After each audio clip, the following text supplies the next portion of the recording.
नमस्कार स्टूडेंट्स, आज हम फर्स्ट चैप्टर पढ़ेंगे आपका 7th क्लास का। ये हिंदी और इंग्लिश दोनों मीडियम के बच्चों के लिए इम्पोर्टेंट है।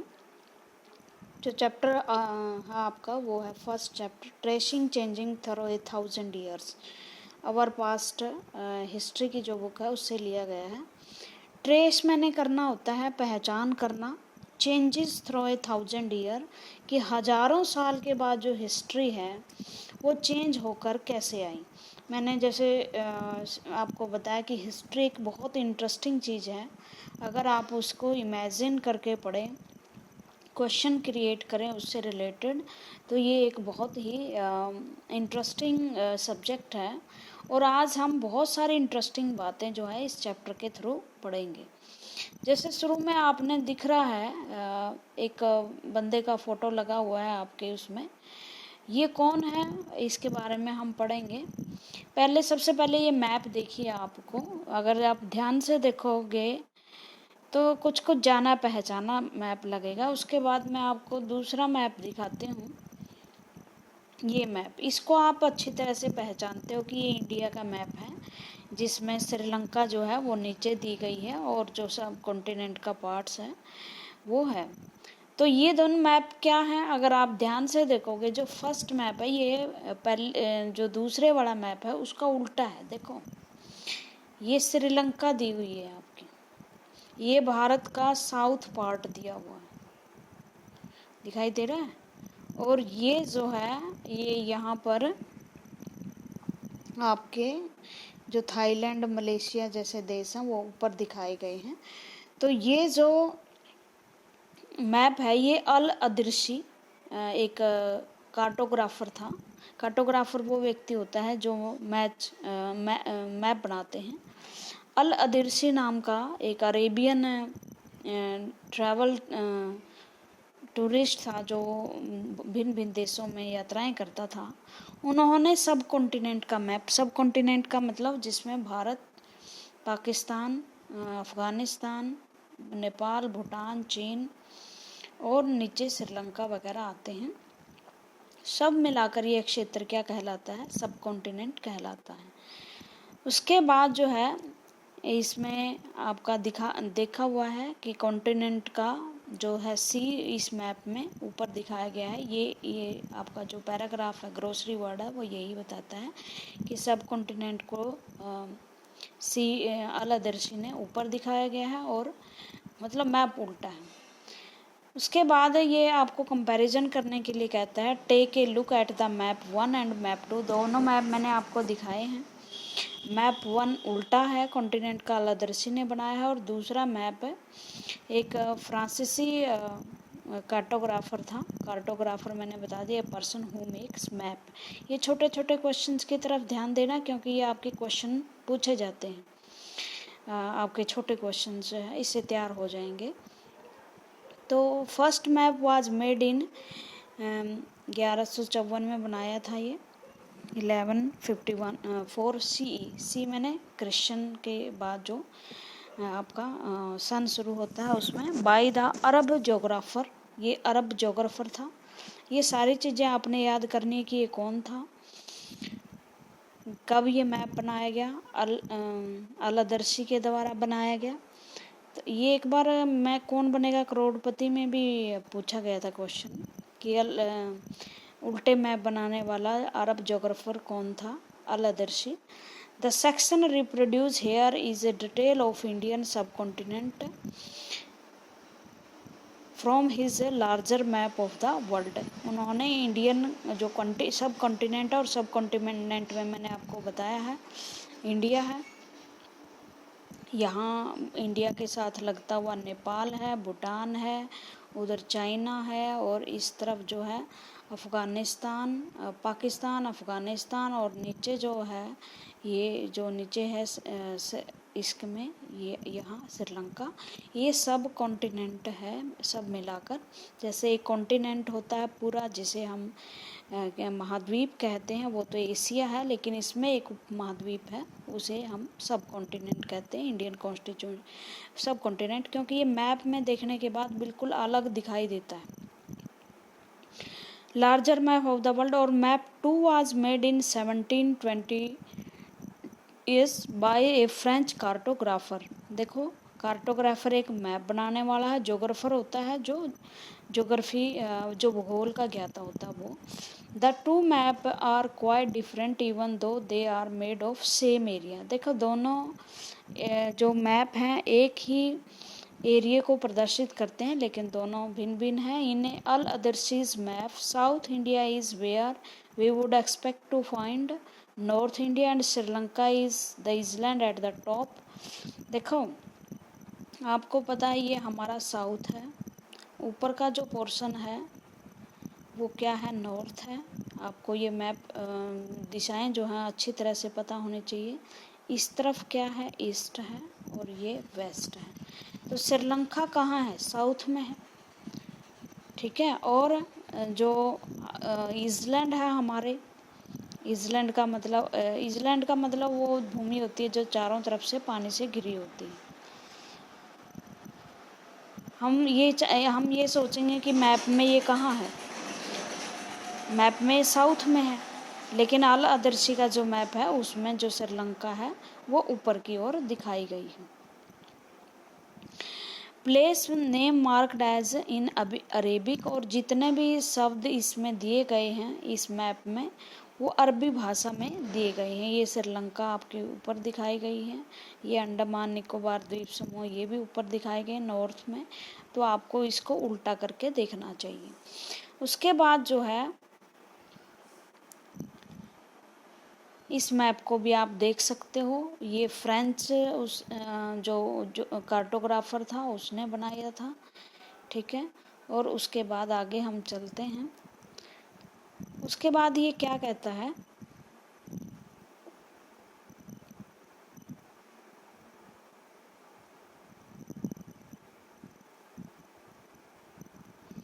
Equally important is the fact that the science of cartographer, जैसे आपका मैप बनाने की जो साइंस होती है उसे कार्टोग्राफी कहते हैं।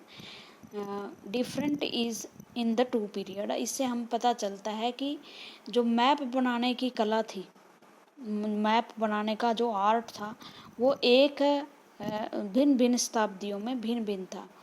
11वीं 12वीं शताब्दी में कुछ और था, और जो 18वीं शताब्दी में कुछ उसमें परिवर्तन हुआ, मतलब चीज़ें सही होने शुरू हो गई। जैसे अब पहले घर बनते थे, धीरे धीरे उनका डिजाइन चेंज हुआ, आज बहुत ही कंफर्टेबल घर बने हुए हैं। पहले जैसे मोबाइल फ़ोन थे वो बहुत ही कीपैड वाले और बड़े बड़े होते थे, या कंप्यूटर जब बने थे तो एक कमरे जितना कंप्यूटर बना था। आज इतनी प्रगति हो गई है 200 साल के बाद कि कंप्यूटर को आप फोल्ड करके जेब में रख सकते हो, इस तरह के कंप्यूटर आए हुए हैं। तो क्या होता है कि टाइम के साथ जो चीज़ें हैं वो कैसे बदलती हैं।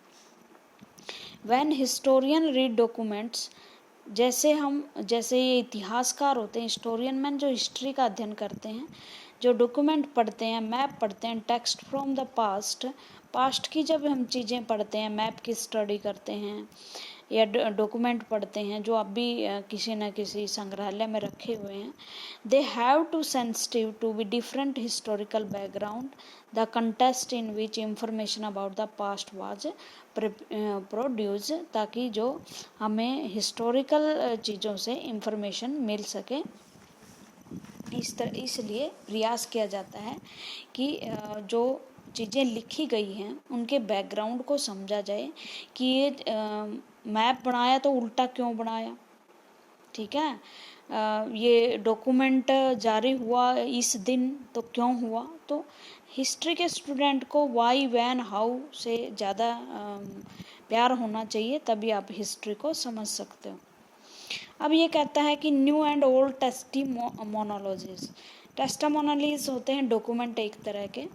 नए और पुराने टेस्टामोनोलॉजीज में टर्मिनोलॉजीज में क्या अंतर था। टर्मिनोलॉजीज होती है शब्दावली, ये भी एक महत्वपूर्ण, जैसे मैंने बताया कि किसी भी चीज़ के डिज़ाइन में फ़र्क आता है, इस तरह भाषा में भी बहुत परिवर्तन आता है। एक समय में कोई भाषा बड़ी फेमस हो सकती है, जैसे संस्कृत एक ज़माना था कि जो संस्कृत थी वो बहुत फेमस थी। और धीरे धीरे उसकी जो जगह है वो प्राकृत पाली से होती हुई हिंदी ने ले ली है, या संस्कृत से भी बहुत सारे जो भाषाएं हैं वो निकली है।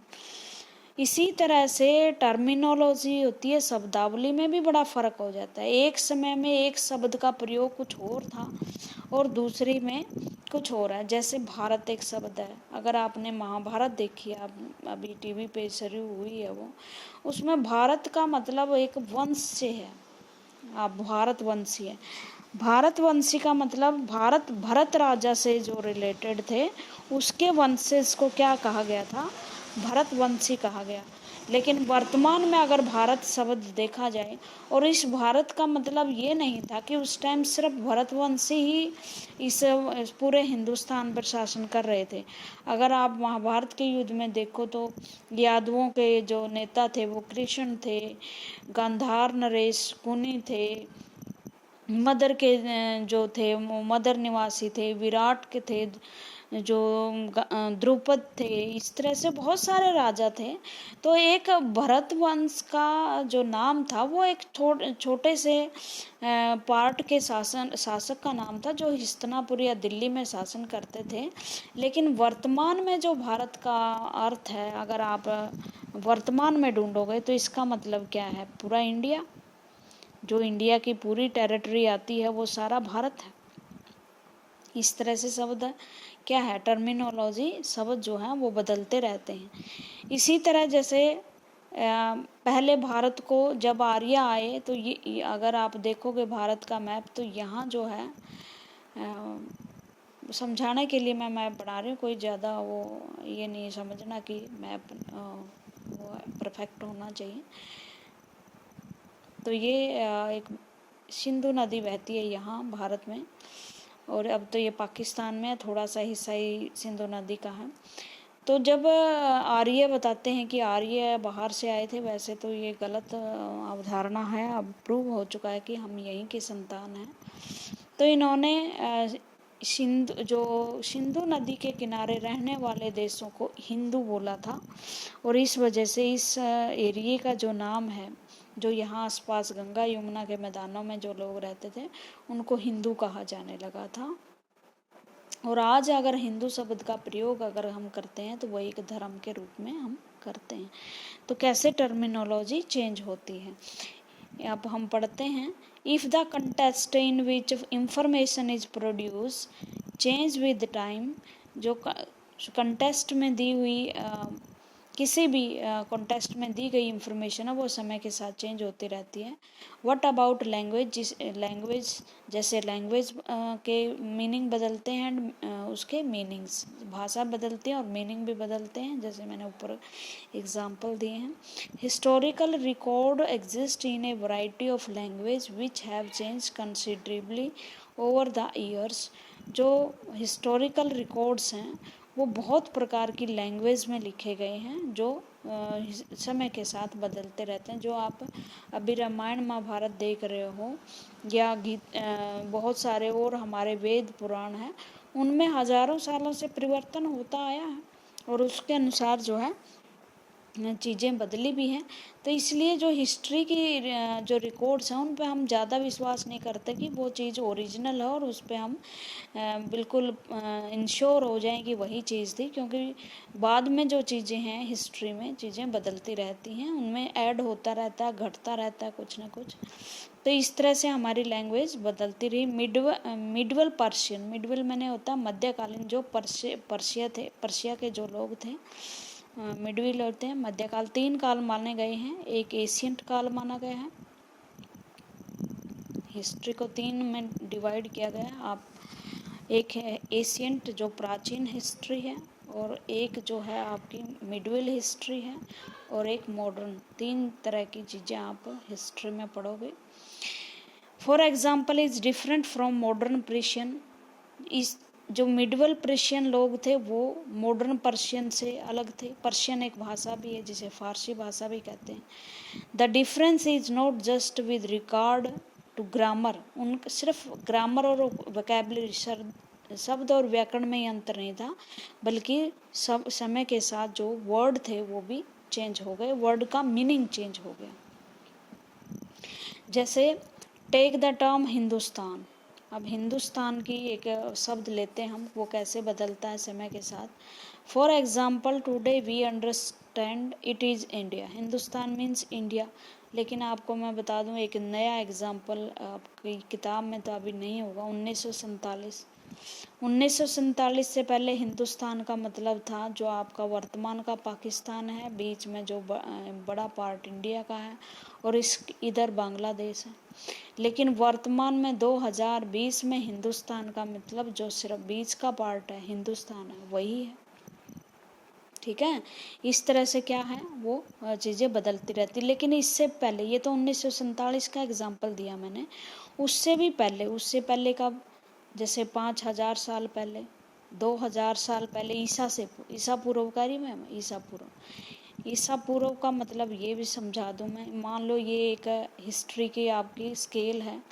यहाँ ईसा का जन्म हुआ, ईसा के जन्म के साथ ही एक शताब्दी शुरू हो गई, जिसे हम कहते हैं ईस्वी। 1 ईस्वी, 2 ईस्वी। लेकिन क्या इससे पहले कोई टाइम नहीं था? इससे पहले भी हमारे यहाँ कैलेंडर चले हुए थे। हाँ, बहुत सारे, विक्रम संवत है, शंख संवत है, युधिष्ठिर कैलेंडर था हमारे देश में। तो यहाँ से माइनस करना शुरू कर देते। जैसे ईस्वी है, उसमें ईस्वी 1, 2 ईस्वी, 3 ईस्वी, तो इस तरह से ईसा पूर्व। ये जो डेट है ईस्वी, जो ईसा के जन्म से पहले ही की डेट है, उन्हें हम ईसा पूर्व की डेट कहते हैं, और जो बाद की कहते हैं हम ईस्वी कहा जाता है। ठीक है, उसके बाद जो है कि हिंदुस्तान शब्द को हम लेते हैं। Hindustan, today we understood India, ये इंडिया है। मॉडर्न नेशन स्टेट, वर्तमान की जो नेशन स्टेट है इंडिया, वो देश का नाम है Hindustan. When the term was used in the 13th century, लेकिन 13वीं शताब्दी में इसे क्या कहा जाता था? है ना इंटरेस्टिंग बात कि 13वीं शताब्दी में क्या कहा जाता होगा।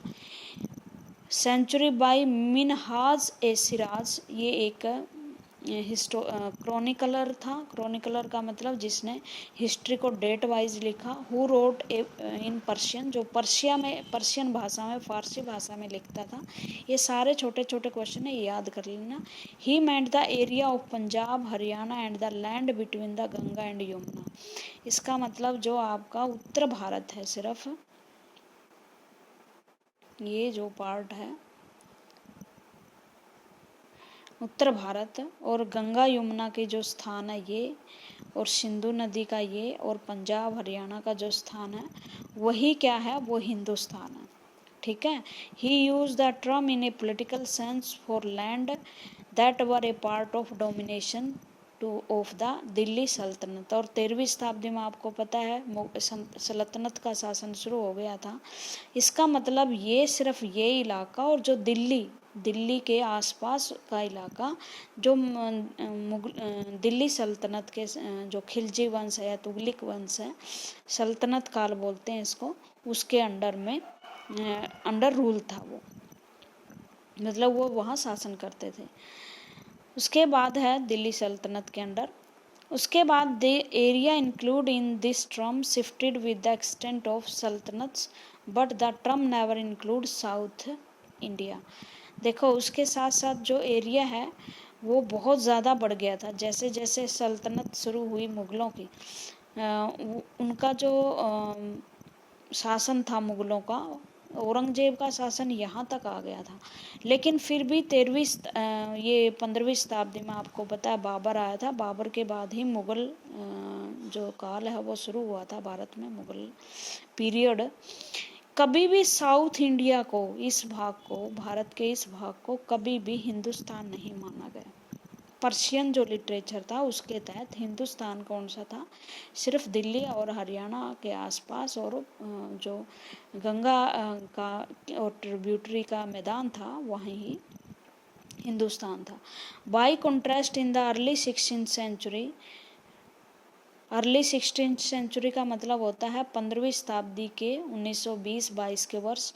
1526 की ये डेट याद रखना आप। इस डेट को, इस सन को बाबर ने भारत पर हमले किए थे, और बाबर ने यहाँ को जीता था, और मुग़ल जो शासन है उसकी नींव स्थापित हुई थी। मुग़लों का शासन शुरू हो गया था भारत में। ठीक है, तो by the contrast in the early 16th century Babur used Hindustan. कई बच्चे 16th सेंचुरी को ऐसे मान लेते हैं 1600, ये ऐसे नहीं होता बच्चों, 1600 नहीं होता, ये 1500 से शुरू होकर 1599 तक का जो काल होता है वो 16th सेंचुरी के अंडर आता है। ठीक है, आगे 17वीं शताब्दी लग जाती है, ये कन्फ्यूजन होता है कई बच्चों को, ये देख लेना। तो क्या हुआ फिर, बाबर आया, बाबर ने यूज किया हिंदुस्तान शब्द को उसकी ज्योग्राफी के आधार पर। ज्योग्राफी का मतलब वहाँ का ज्योग्राफिकल पैटर्न क्या है, वहाँ की फोना मैंने वनस्पति क्या है और कल्चर क्या है, और यहाँ के रहने वाले लोगों का, सब पूरे सब कंटिनेंट का, पूरे सब कंटिनेंट मैंने बताया, पूरा हिंदुस्तान, जो अफ़गानिस्तान, पाकिस्तान और भारत का एक हिस्सा, नेपाल, भूटान, ये सभी आते हैं। As we will see later in the chapter, this was somewhat similar to the way in the 14th century. जो पोएट है अमीर खुसरो, ये हिंदी के लेखक माने जाते हैं। कहते हैं कि हिंदी की भाषा को यूज सबसे पहले अमीर खुसरो ही ने ही की थी।